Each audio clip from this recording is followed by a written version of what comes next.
Welcome to my channel. I hope today's story captures your interest and leaves you wanting more. Your continued support truly means a lot to me. Now, let's get started with the story. I was standing in front of the bathroom mirror, tightening my tie, when my phone buzzed against the sink. Emma's school music night. 7th grade orchestra. She had been nervous all week, pretending not to be. I had taken the evening shift at the clinic so I could leave early. I remember feeling proud of that small adjustment, the kind of quiet sacrifice fathers make without announcing it. The message lit up the screen. "Dad, come in. Just don't react right away." For a second, I smiled. It sounded like something childish. Maybe she'd tried a new hairstyle and regretted it. Maybe she'd stained her blouse. Maybe she just needed reassurance before walking onto a stage with bright lights and unforgiving eyes. But then I read it again. Don't react right away. Something in my chest tightened. A slow pull. Instinct. The kind that doesn't shout, doesn't panic. It just whispers that something is wrong. I stepped into the hallway. The house felt ordinary. Too ordinary. The television murmured from the living room where Sarah was flipping through channels while checking the time.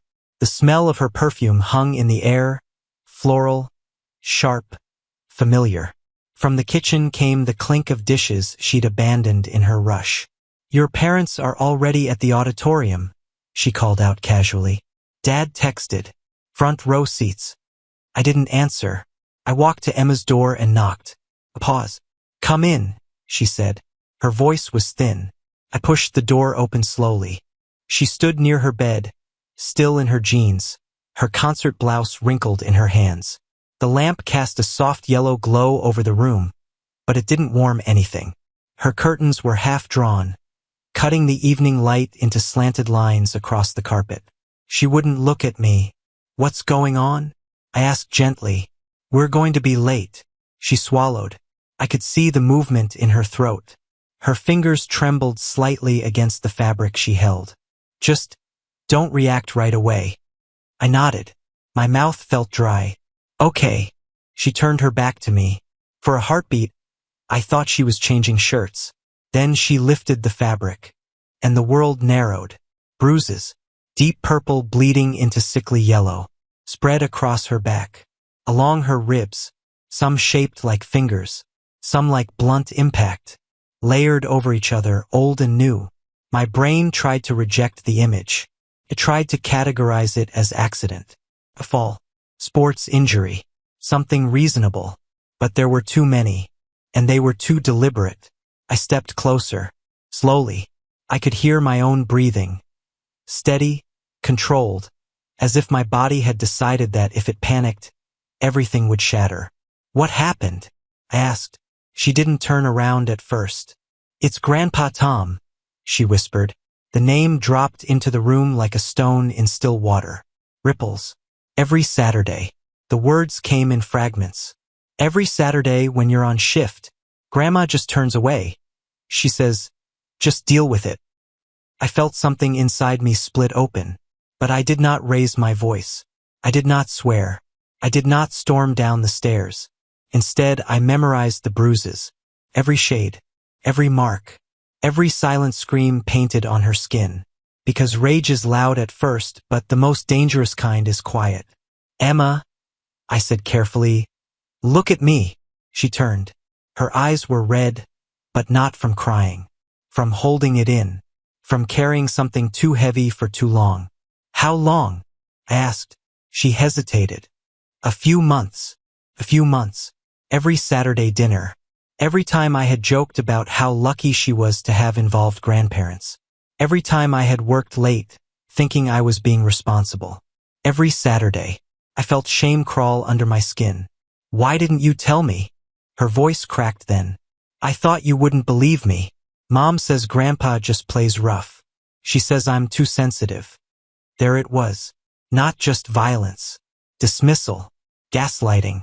Silence. I exhaled slowly. "Pack your backpack," I said. She blinked. "What?" "Just essentials. Clothes. Phone charger. Anything important. We're leaving." She searched my face, as if looking for hesitation. There wasn't any. Outside her door, Sarah's voice floated down the hallway. Are you two ready? We have to go. I stepped into the hall. We're not going to the music night, I said. Sarah looked up from her phone, confused. Excuse me? We're leaving. Her expression shifted. Annoyance first, then suspicion. What are you talking about? My parents are already there. Emma stepped into the hallway behind me, backpack on her shoulder. Sarah's eyes flicked to it. What's going on? I looked at her, really looked at her. Move. Her jaw tightened. You're being dramatic. Dad would never. Move. I repeated. My voice didn't rise. It didn't need to. She stepped in front of the door. Don't do this, she said sharply. You're making things up. You always overreact. Tonight is important. I walked back, knelt down, and lifted Emma into my arms. She was taller now, heavier, but in that moment she felt small again, like when she used to crawl into my lap during thunderstorms. Sarah started shouting. Accusations, denials, panic dressed as outrage. I walked past her, opened the door. The cold evening air hit my face, and it felt cleaner than anything inside that house. I buckled Emma into the passenger seat. She stared straight ahead.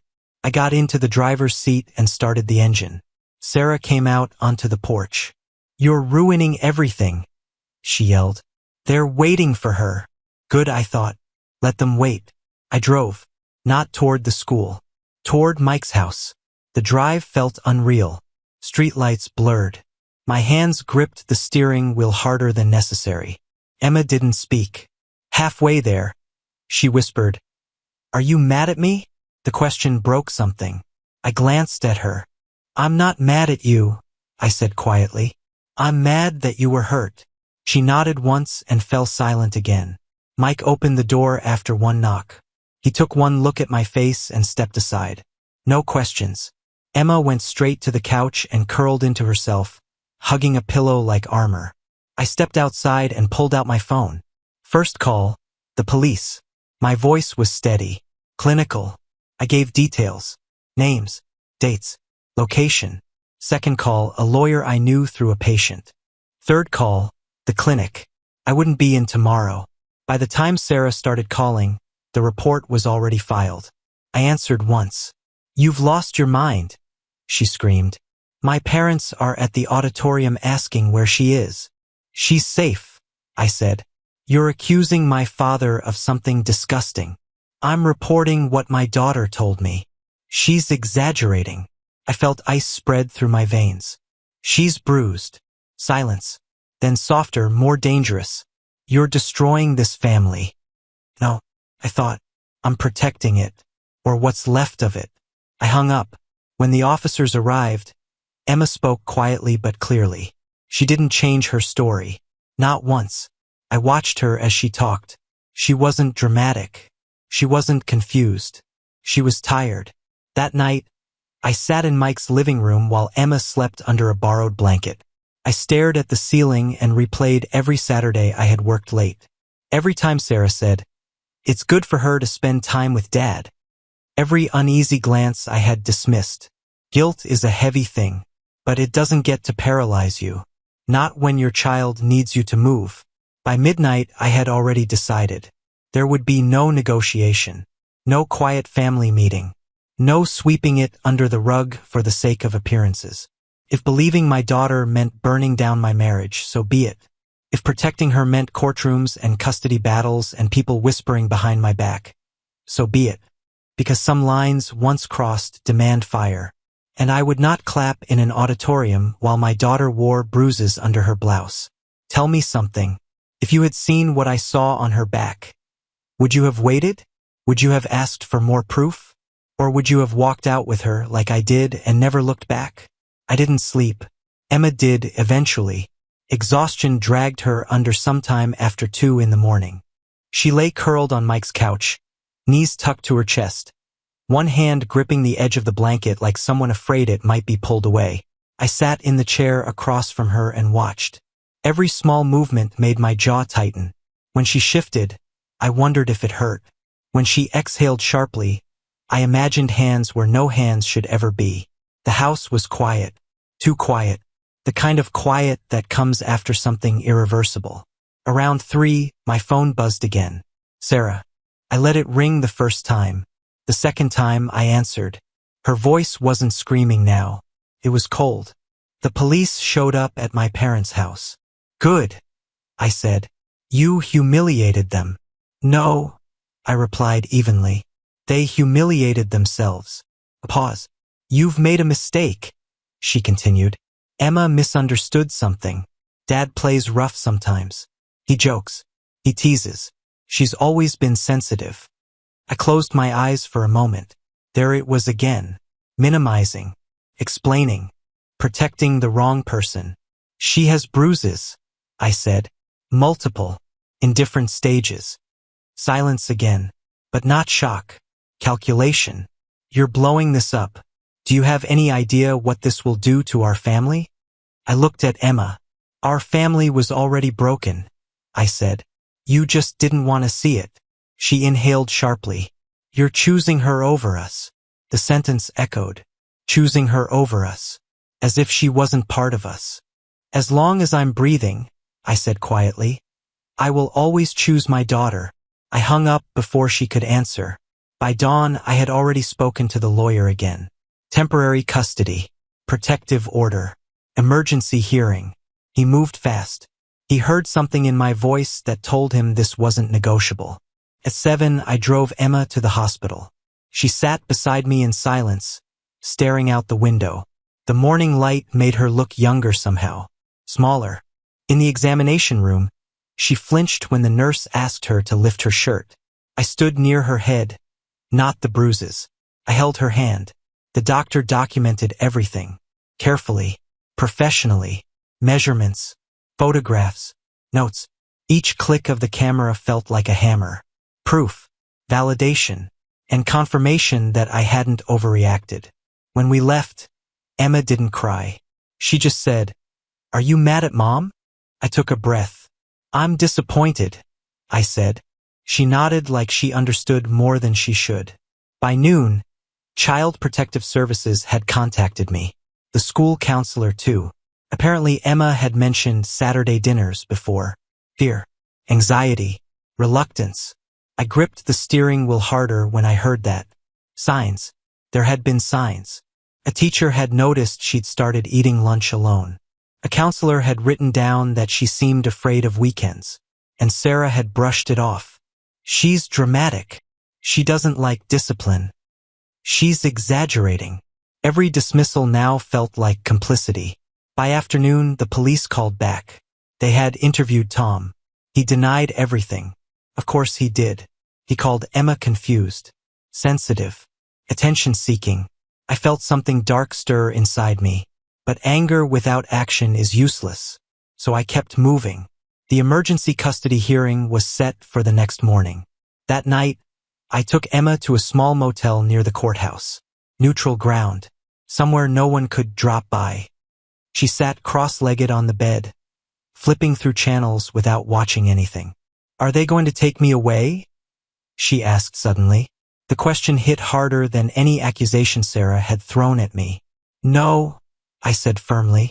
I'm not letting anyone take you anywhere you don't want to go. What if Mom hates me? I walked over and sat beside her. If someone hates you for telling the truth, I said quietly, that's their shame, not yours. She leaned against me then.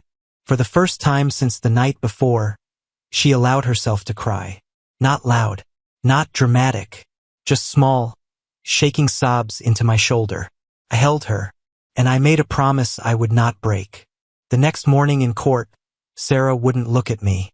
Her parents weren't there. A no-contact order had already been requested. Her lawyer argued that I was overreacting, that this was a misunderstanding, that I had abducted our daughter in a fit of anger. I sat still while they spoke. Then the doctor's report was presented. The photographs, the documented injuries, the counselor's notes, the teacher's observations, the timeline. Silence spread across the courtroom like a stain. The judge looked at Sarah. Why were these concerns not addressed earlier? She had no answer. Temporary primary custody was granted to me. Protective order issued against Tom. Supervised visitation only, pending investigation. When we walked out of that courthouse, Emma squeezed my hand. Does this mean I'm safe? Yes, I said, for now. But safety isn't just physical. It's emotional. And that's where the real fracture began. That evening, Sarah showed up at the motel. She looked smaller somehow. Not defeated. Defensive. You've turned her against me, she said immediately. No, I replied. Your silence did. You could have talked to me first. I did, I said. Last night. You defended him. She looked away. You don't understand what this does to my parents. I stepped closer. I don't care what it does to your parents. Her eyes flashed. That's my father. And that's my daughter. The air between us felt charged. You're destroying our marriage, she said finally. I didn't hesitate. If protecting her destroys it, I said quietly, then it was never worth saving. She stared at me like she was seeing someone else. Maybe she was, because something inside me had shifted permanently. There would be no going back to polite dinners. No more Saturday shifts while pretending everything was fine. No more benefit of the doubt. When she left, she didn't slam the door. She just walked away. And for the first time, I realized that I wasn't afraid of that. Emma slept peacefully that night. No twitching. No shallow breaths. Just steady, even breathing. I sat by the window and watched the parking lot lights flicker. Everything I had built, marriage, in-laws, routine, was collapsing. But my daughter was safe. And if the price of her safety was my entire world, then I would pay it without blinking. Because some choices define you, and I had made mine. Let me ask you something. If your child whispered the truth to you, and the truth threatened to tear apart everything comfortable in your life, would you still choose them? Or would you choose peace? Be honest. Which would you have chosen? The investigation moved faster than I expected. Maybe because there was evidence. Maybe because Emma had been braver than I understood. Or maybe because when silence finally breaks, it doesn't whisper, it crashes. Within days, the school counselor confirmed prior conversations about Emma's fear of Saturday dinners. A teacher reported growing anxiety. The doctor's documentation left little room for interpretation. Dates lined up. Patterns emerged. It wasn't a misunderstanding. It was repetition. Tom was charged. Assault. No contact order. Formal investigation. I should have felt satisfaction. Instead, I felt hollow. Because justice, when it arrives, doesn't erase what already happened. It just confirms it was real. Child Protective Services met with Sarah. They didn't treat her as a monster. They treated her as negligent. Failure to protect. Those 3 words did more damage to her than any accusation I could have thrown. She called me that evening. Her voice wasn't angry anymore. It was fragile. They're saying I failed her. You did, I replied. A sharp inhale on the other end. You're enjoying this. The accusation almost made me laugh. Enjoying watching my daughter explain bruises? I said quietly. Enjoying courtrooms and police reports? Silence. They're saying I ignored warning signs. You did. Her breathing grew uneven. I didn't think he would. That's the problem. I cut in. You didn't think. She started crying then. Not loudly. Not dramatically. Just a slow unraveling. I trusted him. He's my father. And she trusted you. The words hung between us like something irreversible. Because that was the real wound. Not just the bruises. The betrayal of being dismissed. The betrayal of not being believed. I filed for temporary primary custody the same week. My lawyer didn't sugarcoat it. This will get ugly, he said. She'll fight. Her parents will fight. They'll question your motives. They can question whatever they want, I replied. I'm not negotiating her safety. The hearing was brutal. Sarah's attorney suggested I was exaggerating to gain leverage in a divorce. Leverage. As if I had planned this. As if I had orchestrated my daughter's bruises for legal advantage. I sat there and absorbed it. Because anger in court looks unstable. And I needed to look steady. The judge reviewed the medical report again, the counselor's notes, the teacher's statement, and then he looked directly at Sarah. "Why did you dismiss your daughter's concerns?" She stammered. "He's always been strict." I thought she was overreacting. Overreacting to documented physical injuries? She had no answer. Temporary primary custody was granted to me. Supervised visitation for Sarah. No contact between Emma and her grandparents. Felt like victory. Felt like loss. All at once. When we left the courthouse, Emma didn't smile. She just looked relieved, like someone who had been holding her breath for months. "Does Mom hate me now?" she asked quietly. I knelt in front of her on the courthouse steps. "No," I said. "She hates what this means. That's different." "Will you ever leave me there again?" The question sliced deep. "Never," I said, and I meant it. We moved out of the house 2 weeks later. I didn't want Emma sleeping in rooms filled with memories of denial. We found a small apartment closer to my clinic. New walls, new locks, new routine, stability. She started therapy. The first few sessions were hard. She didn't want to talk. She didn't want to relive anything. But slowly, carefully, she began unpacking the weight she'd been carrying. Fear of Saturdays. Fear of not being believed. Fear of breaking the family. That one hurt the most. She had been protecting us. By staying quiet. The divorce papers came soon after. Sarah signed quickly. Too quickly. Maybe she knew there was no repairing this. Maybe she was tired. Maybe she couldn't stand looking at me anymore. The living reminder of what she failed to see. The court later determined she had indeed failed to protect her daughter. Not maliciously, but definitively. Primary custody remained with me. She was allowed supervised visits until further evaluation. Tom's case moved through the system. He denied everything until confronted with the medical evidence and witness statements. Even then, he minimized, claimed discipline, claimed exaggeration, but the pattern was too clear. He received a formal charge and a strict no-contact order. When the verdict was finalized, I didn't attend. I didn't need to hear the details again. I had already seen enough. Months passed. Emma changed. First, she barely smiled. She flinched at sudden noises. She avoided physical contact unless she initiated it. But therapy helped. Routine helped. Safety helped. One evening, about 6 months later, she laughed at something on television. Not a polite smile. A real laugh. It startled both of us. She looked at me afterward, almost embarrassed. "I forgot what that felt like," she said. I swallowed hard. "You don't have to forget anymore," I told her.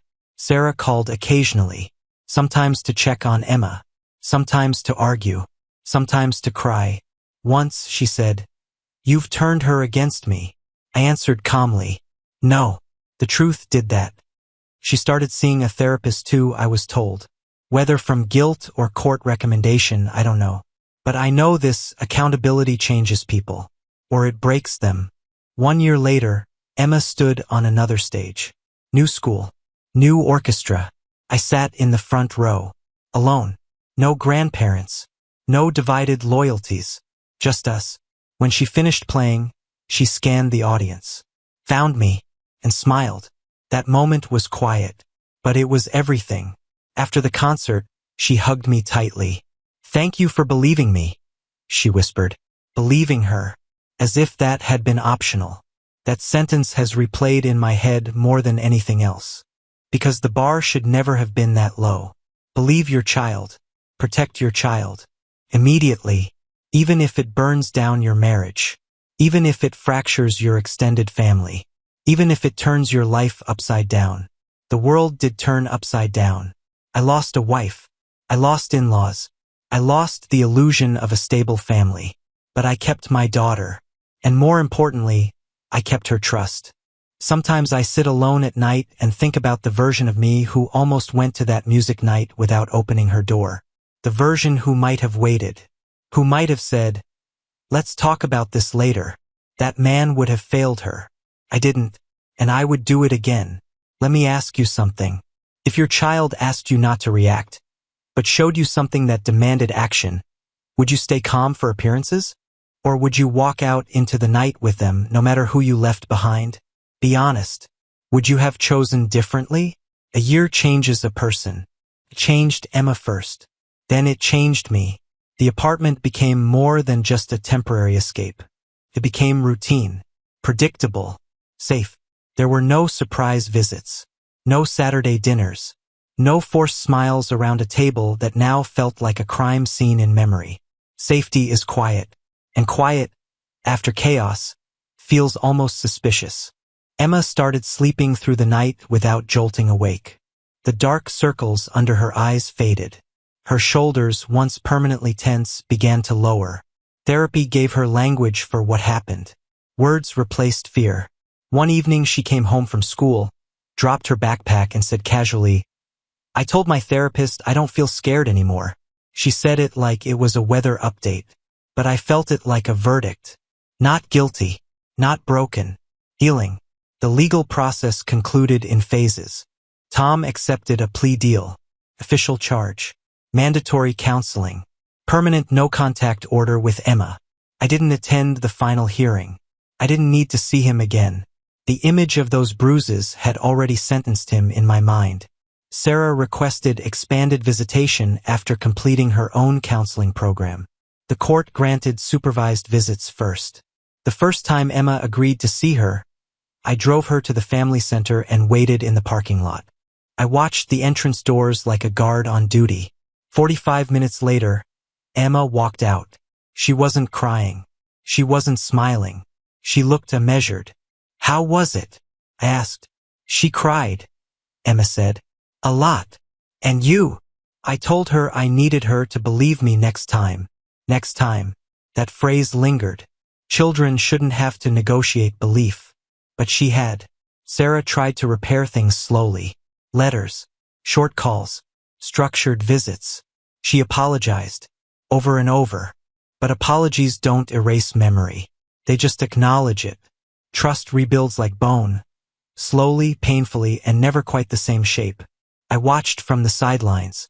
Not interfering. Not encouraging. Just present. Always present. The school events. A therapy milestones. A doctor appointments.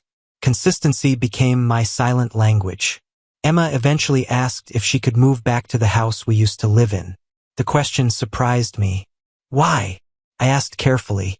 "I don't want that place to belong to bad things," she said. I thought about it for a long time. The house had been sold during the divorce. New owners. New furniture. New life. "You don't have to reclaim a place to prove you're okay," I told her. "Sometimes leaving is strength." She nodded, and didn't ask again. 2 years passed. Emma grew taller, stronger. She started playing violin again, but this time without dread attached to weekends. She joined a small group at school focused on peer support. One day she came home and said, "There's another girl who's scared of going to her uncle's house." My stomach tightened. What did you tell her?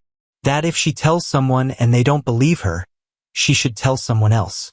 I had to turn away for a moment so she wouldn't see my eyes, because that was the lesson she had learned.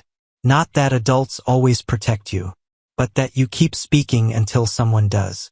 Sarah and I finalized everything quietly. The divorce decree came through without theatrics. No shouting, no courtroom spectacle, just signatures. End of marriage. I expected to feel emptier. Instead, I felt clarity. We had not fallen apart because of one decision. We had fallen apart because when it mattered most, we chose differently. She chose her father. I chose my daughter. That difference was irreversible. 3 years after that night, Emma performed a solo. High school auditorium this time. Larger crowd. Brighter lights. She didn't ask me not to react. She didn't ask me to stay calm. She just said, "Be there." And I was front row. When she finished, the applause felt distant. All I could see was the small girl standing in her bedroom years ago, lifting her shirt with trembling hands. And the version of me who could have hesitated. I didn't hesitate. That's what saved us. Later that evening, as we walked to the car, she slipped her hand into mine. Not because she needed protection, because she wanted connection. I'm glad it was you, she said quietly. What do you mean? That I told. I swallowed. So am I. The world didn't end when I chose her. It shifted. It narrowed. Clarified. I lost comfort. I lost extended family. I lost a marriage that couldn't withstand truth. But I gained something permanent. Her trust. And once a child loses that, it rarely comes back. Sometimes people ask me if I regret how quickly I acted. If I regret not investigating privately first. If I regret calling the police before confronting Tom face to face.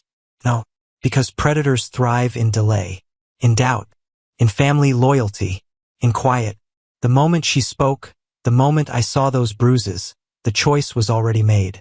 You believe, you act, immediately, even if the world calls you extreme, even if your spouse calls you destructive, even if the extended family turns on you. Because at the end of the day, there is only one question that matters. When your child looks at you and asks for protection, do you give it, or do you protect everyone else first? I chose her. I would choose her again, and I will never apologize for that. So tell me something. If that message had appeared on your phone, Dad, come in. Just don't react right away. Would you have walked down the hallway? Or would you have told yourself it could wait until after the concert? Be honest. What would you have done?